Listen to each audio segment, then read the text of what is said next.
Hello students, आज की इस वीडियो में हम लोग एसेट्स के बारे में इन डिटेलिंग से देखेंगे। प्रीवियस की दोनों वीडियो में अकाउंटिंग टर्म्स की काफी अपने टर्म्स को देखा है। एसेट्स किसे कहा जाए, किसी बिजनेस के लिए, किसी एंटरप्राइजेस के लिए, उसको समझने के लिए सबसे पहले हम लोग ये देखें कि एसेट्स किसे कहते हैं। एसेट्स की डेफिनेशन क्या है, एसेट्स का मीनिंग क्या है, इसको अपन को समझना होगा। और आज की ये वीडियो इसी के ऊपर हमने काफी डिटेल से बनाई है। एसेट्स को जनरली हम 3 कैटेगरी में डिवाइड करते हैं, non current assets, current assets and कौन सा fictitious and nominal assets. Non current assets को अगेन हम फिर 2 पार्ट में क्लासिफाइड करते हैं, fix assets and long term investments. और फिक्स एसेट्स को अगेन हम 2 पार्ट में क्लासिफाइड करते हैं। 2 तरह की फिक्स एसेट्स होती हैं, टेंजिबल और इनटेंजिबल आपके फिक्स एसेट्स। तो आज की वीडियो में हम ये सारी एसेट्स के बारे में इन डिटेलिंग से समझेंगे। तो सबसे पहले समझते हैं कि एसेट्स किसे कहा जाए। एसेट्स को समझने के लिए इसकी डेफिनेशन को देखें। Anything which is in the possession और is the property of the business enterprises including the amount due to it from others is called an assets. Assets को 2 तरीके से आप पहचान सकते हैं। सबसे पहले बात, एसेट्स की ओनरशिप आपके बिजनेस के पास होनी चाहिए, कंसर्न के पास होनी चाहिए, यानी वो उस ऑर्गेनाइजेशन की एसेट्स हो, यानी उसकी ओनरशिप उस ऑर्गेनाइजेशन के पास हो। सेकेंडली, उसको पहचानने का तरीका यह है कि आपके कौन सा एसेट्स एक वैल्यूएबल थिंग है, जिसकी एक वैल्यू है, जिससे कंसर्न को फ्यूचर में बेनिफिट आपके कौन सा रिसीव होगा। एसेट्स के अंदर हमने उस अमाउंट को भी इंक्लूड किया है जो किसी पर्सन पर ड्यू है, जस्ट लाइक ए डेटर्स। हमने अभी प्रीवियस वीडियो के अंदर समझा, डेटर जिसको आपने क्रेडिट सेल किया है, वो सेलिंग प्राइस कब पे करेगा, फ्यूचर में पे करेगा। It means debtors current assets है, क्योंकि शॉर्ट टर्म पीरियड में आपको कौन सा वो पे करेगा। तो ऐसा अमाउंट जो किसी पर्सन पर ड्यू है, वो ड्यू अमाउंट भी बिजनेस की क्या कहलाएगा, एसेट्स कहलाएगा। In other word, anything which will enable a business enterprises to get cash or a benefit in the future is an assets। तो इसको अपन इस तरीके से समझते हैं कि किसी भी चीज से अगर बिजनेस को फ्यूचर में कैश रिसीव हो या बेनिफिट रिसीव्ड हो, तो ऐसी चीजें सभी बिजनेस की क्या कहलाएंगी, एसेट्स कहलाएंगी। एसेट्स को लेकर जो एग्जांपल आपके पास हैं, कैश है, बैंक बैलेंस है, स्टॉक है, फर्नीचर है, मशीनरी है, लैंड एंड बिल्डिंग है, बिल्स रिसीवेबल है, मनी ऑइंग टू डेटर्स, ये भी हमारी क्या है, बिजनेस की एसेट्स है। एसेट्स की जो डेफिनेशंस आपके फिनले और कौन सा आर.एन. एंथोनी ने दी हैं, उसी की बेसिस पर अगर अपन देखें कि एसेट्स के अंदर मेन फीचर्स क्या क्या होने चाहिए, कि एसेट्स आर वैल्यूएबल रिसोर्सेज, कि हर एक एसेट्स की कोई ना कोई वैल्यू होती है, यानी उसका आप वैल्यूएशन कर सकते हैं एसेट्स का। सेकंड, उसमें जो कैरेक्टर्स होनी चाहिए, they our own by the business, यानी उसकी ओनरशिप किसके पास होनी चाहिए, पर्टिकुलर कंसर्न के पास होनी चाहिए। मान लो बिजनेस के पास एक प्रीमिसेस है और वो प्रीमिसेस अगर आपके बिजनेस के नाम से है, यानी उसकी ओनरशिप बिजनेस के पास है, तो वो बिजनेस की आपकी प्रीमिसेस क्या कहलाएगी, एसेट्स कहलाएगी। पर अगर वो बिजनेस आपको जो प्रीमिसेस है वो अगर रेंटल आपने ले रखी है, तो फिर वो आपकी प्रीमिसेस बिजनेस की एसेट्स नहीं कहलाएगी, क्योंकि वो रेंट पर है, आपकी उस पर उसकी ओनरशिप बिजनेस के पास नहीं है। इट मींस वो आपके कौन सा एक रेंटल प्रीमिसेस है, और ये हमारे बिजनेस के लिए क्या होगा, एक एक्सपेंसिव होगा। तो एसेट्स होने के लिए जरूरी है कि पर्टिकुलर थिंग की जो ओनरशिप है वो कंसर्न के पास होनी चाहिए। थर्ड, जो आपको इसके अंदर दे रखा है कि आपने एसेट्स को कोई मनी कॉस्ट या वैल्यूएबल आपके कॉस्ट पे करके ही कौन सा रिसीव किया है, तो उसी को हम बिजनेस की क्या मानते हैं, एसेट्स मानते हैं। ये चीज आपको ध्यान रखनी है।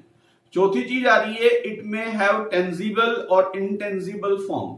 जो एसेट्स है वो दो फॉर्म के अंदर हो सकती हैं, यानी टेंजिबल फॉर्म जिसको आप देख सकते हैं, छू सकते हैं, टच कर सकते हैं, वो टेंजिबल फॉर्म है। और इंटेंजिबल फॉर्म का मतलब ये हो गया कि जिसको आप छू नहीं सकते, देख नहीं सकते, बट आप फील कर सकते हैं, और वो एक वैल्यूएबल एसेट्स है और वो बिजनेस की एक्टिविटी को इफेक्ट करती है, जिससे बिजनेस को बेनिफिट रिसीव्ड होता है।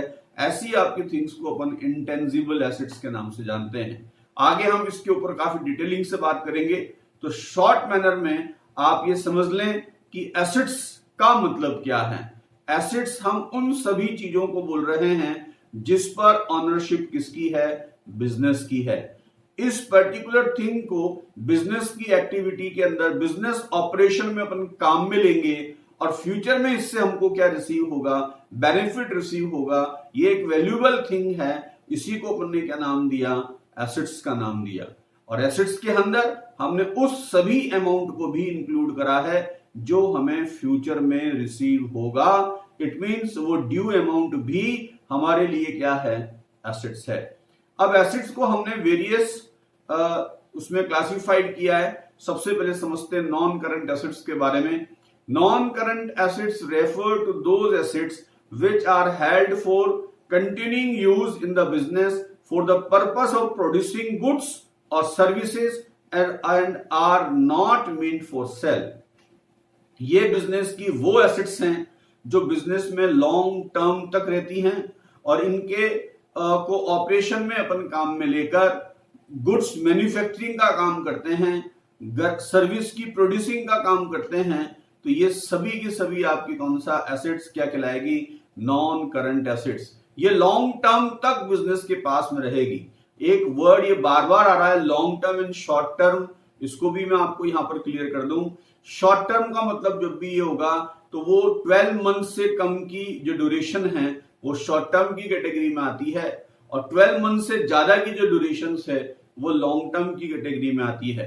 तो जो लॉन्ग टर्म तक आपके एसेट्स बिजनेस में रहेगी वो सब नॉन करंट एसेट्स की कैटेगरी के अंदर आती हैं। इसका एक एग्जांपल देखें। Example of non current assets are long term investment, fixed assets such as land and building, plant and machinery, computer, motor vehicle, furniture etcetera. ये सभी आपके बिजनेस की क्या हैं, लॉन्ग टर्म एसेट्स हैं, यानी नॉन करंट एसेट्स हैं। अब देखो इसके अंदर एक और चीज समझ लें कि जो फिक्स्ड एसेट्स हैं उसको भी अपन दो कैटेगरी में क्लासिफाइड कर दें, टेंजिबल एंड कौन सा, इंटेंजिबल। टेंजिबल एसेट्स किसे कहा जाए, tangible assets are those assets which can be seen or touched in other world which have a physical existence such as land and building, plant and machinery, computer, motor vehicle, furniture, stock, cash etc। यानी जिस assets का एक physical existence है, जिसको आप देख सकते हैं, छू सकते हैं, टच कर सकते हैं, वो सभी के सभी टेंजिबल एसेट्स हैं। उसको ही अपन ने क्या नाम दिया, टेंजिबल एसेट्स। अब बात आती है कि इंटेंजिबल, जो दिखाई ना दे। Intangible assets are those assets which do not have a physical existence and though cannot be seen or felt। उस एसेट्स को अपन ने क्या नाम दिया है, इंटेंजिबल, जो देख नहीं सकते, छू नहीं सकते, बस केवल अपन उसको क्या कर सकते हैं, महसूस कर सकते हैं, फील कर सकते हैं। यानी किसी पर्सन की गुडविल वो दिखाई नहीं देती, पर उस गुडविल का बिजनेस को कितना बेनिफिट होता है ये हम फील कर सकते हैं। दैट्स व्हाई गुडविल हमारी बिजनेस की क्या है, इंटेंजिबल एसेट्स है।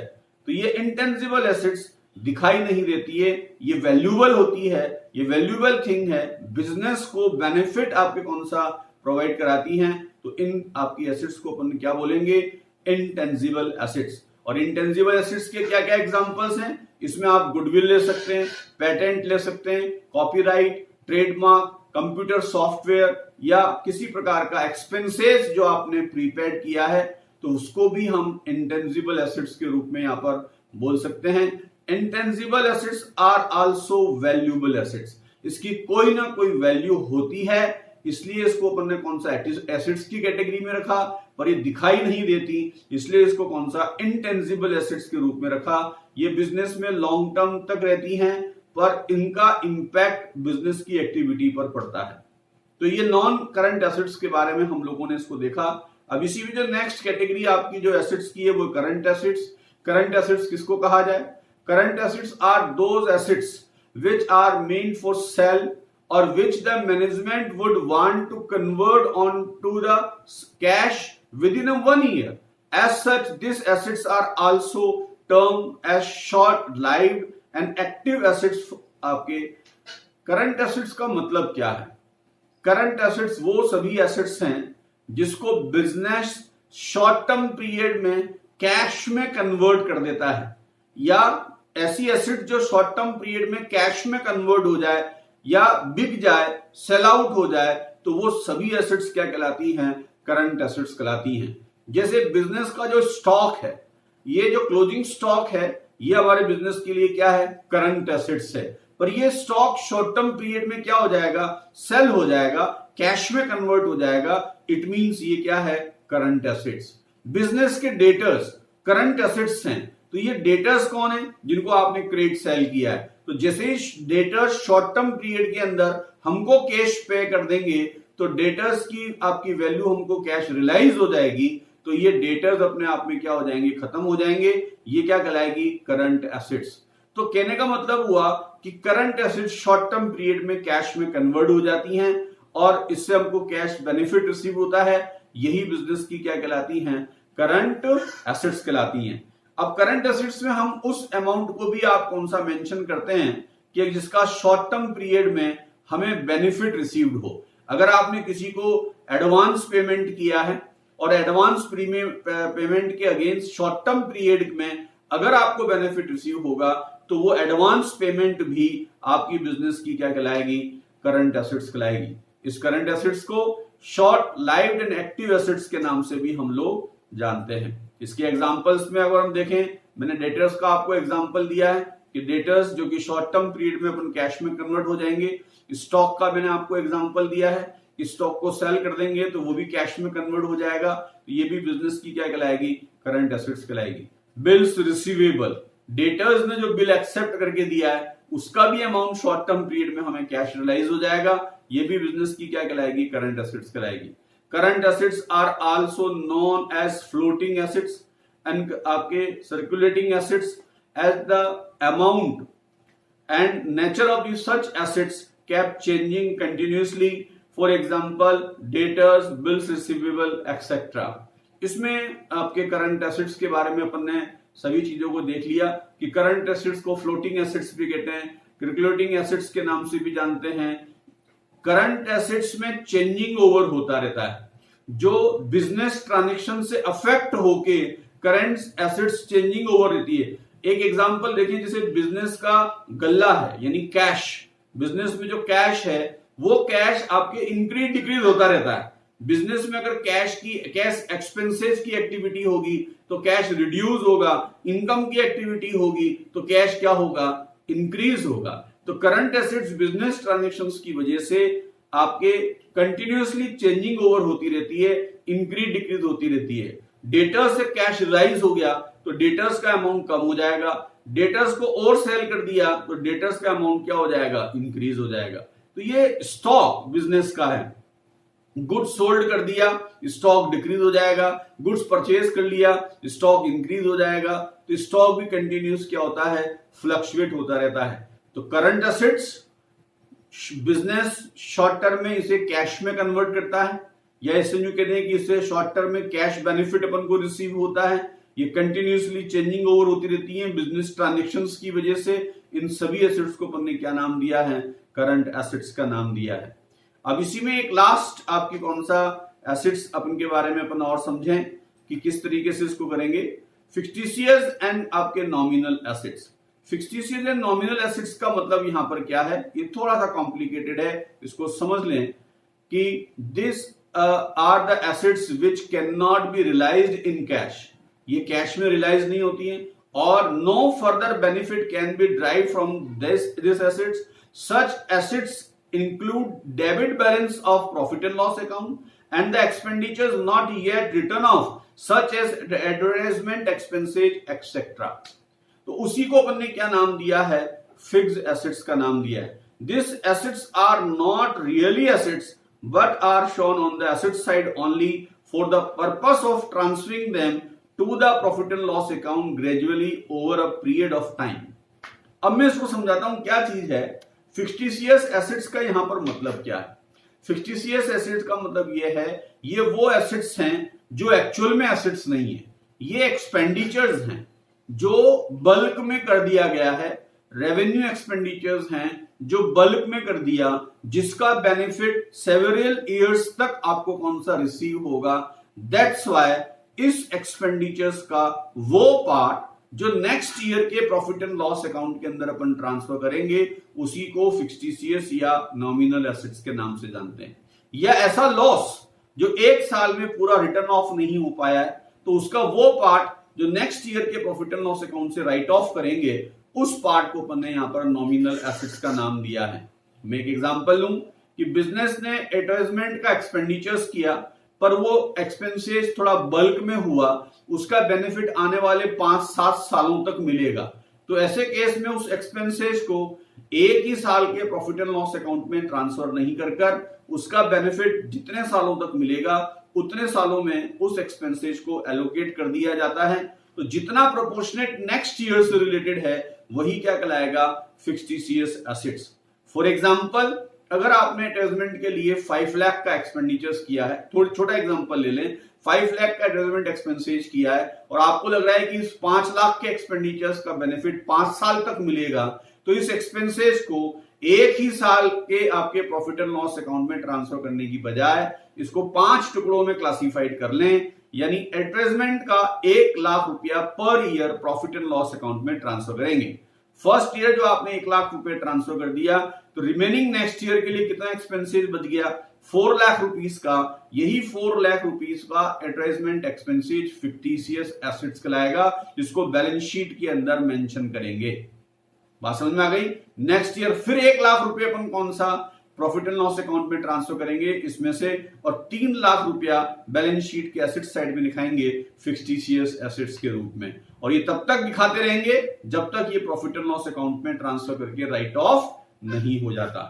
इसी का एक और एग्जांपल है कि अगर मान लो बिजनेस प्रीमिस आपके बिजनेस को कोई बड़ा लॉस हो गया है, तो उस पर्टिकुलर लॉस का इंपैक्ट बिजनेस के एक ही ईयर पे डालने की बजाय अगर 4-5 सालों तक उस आपके लॉस का इंपैक्ट को अपन ट्रांसफर करना चाहते हैं, तो जितना पार्ट करंट ईयर का है वो तो आप प्रॉफिट एंड लॉस अकाउंट में राइट ऑफ कर दें, पर रिमेनिंग लॉस आप बैलेंस शीट के एसेट साइड के अंदर फिक्टिशियस एसेट्स या नॉमिनल एसेट्स के रूप में मेंशन करेंगे. इसको जब आप प्रैक्टिकली पढ़ेंगे तब और ज्यादा आपको समझ में आएगा, बट अभी अपन को केवल शॉर्ट टर्म में इसकी अकाउंटिंग टर्म समझनी है, उसके लिए इतना ही कंटेंट पर्याप्त है. तो मैं समझता हूं कि अगर इन चीजों को अगर आप देखते हैं तो किसी भी प्रकार की आपको दिक्कत नहीं आएगी. एसेट्स के बारे में जब भी बात आएगी तो जनरली इतना ही क्लासिफाइड करके अभी आपको 11th के अंदर पढ़ना है. फिर जैसे जैसे आप आगे बढ़ेंगे वैसे वैसे आपके इसमें नया इसका मीनिंग, नई डेफिनेशन, नया पॉइंट ऑफ व्यू इसके अंदर आएगा, उसको एड ऑन करना पड़ेगा और उसी की बेसिस पर अपन ट्रीटमेंट करेंगे. अब इसी के अंदर देखें, जो नेक्स्ट वीडियो आप लोगों के लिए मैं जो प्रिपेयर कर रहा हूं वो लायबिलिटीज के बारे में है, टाइप ऑफ लायबिलिटीज के बारे में है, और ये भी इंपॉर्टेंट वीडियो है, तो इसको भी अपन ध्यान से देखें. और याद रखें, कई लोगों की आज मेरे पास मैसेज हैं कि हमें आपके नेक्स्ट वीडियो का कौन सा नोटिफिकेशंस नहीं मिला है. तो मैंने आपको पहले ही बता दिया था कि जो चैनल को सब्सक्राइब करेगा उसी को आपके प्रॉपर नोटिफिकेशन टाइमिंग पर रिसीव होगा. So please subscribe the channel ताकि आपको नोटिफिकेशन प्रॉपर तरीके से मिले, और अपने ही जैसे स्टूडियस स्टूडेंट्स को आप ये वीडियो का लिंक शेयर भी करें. Thank you.